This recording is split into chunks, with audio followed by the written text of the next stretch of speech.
1 year ago, I was stuck in the deepest creative rut of my entire career. A point in my life where I was so frozen in my ability to create for myself that I gave up on my vision and took a full-time job as a videographer so I could just escape that feeling. That job took me to Nigeria, a country I never thought I'd get a chance to see in my entire life. We were sent to Lagos for a launch event, and my job was to capture the story. Working for the first time in a part of the world so foreign to me was surreal. I wasn't there to create for myself, I had a job to do. Over the course of the trip, I inevitably found myself with free time. My team and I were given the opportunity to tour Lagos and see some of the incredible places and people. I knew I wanted to capture this experience, but I just couldn't.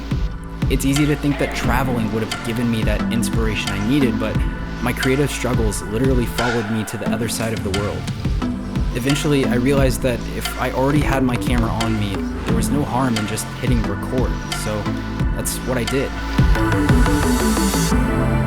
There was no plan, no shot list, no rhyme or reason to what I was shooting, but looking back on it, I think that may have been what allowed me to do it at all.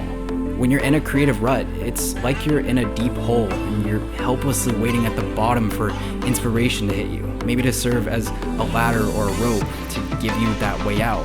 The very way you view yourself starts to fall apart. I mean, after all, when you identify as a creative and you can't create, what else is there? My problem was that I had tied my artistic identity to things that I'd created in the past. I set expectations for how my work should be done and what it should look like. I was stuck because I didn't allow my approach to my art to change as I grew as a person. Viewing it like this allowed me to see that my creative rut was really an identity crisis.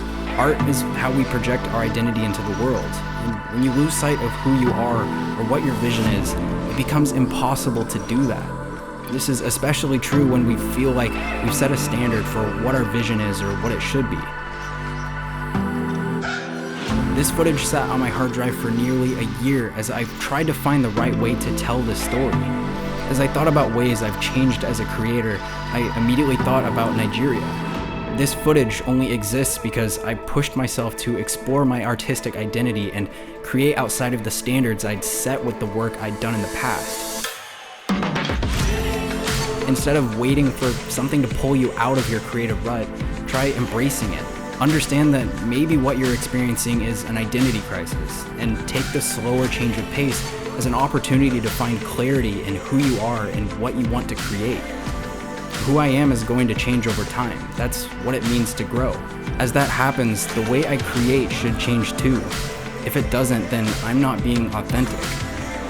Unlike perfectionism, which is a mindset we can free ourselves of, creative ruts are an unavoidable part of our journeys. They're obstacles that force us to slow down and reassess ourselves. We live in a world where we're expected to mass produce and fit a mold, so maybe being forced to slow down and find our vision isn't such a bad thing.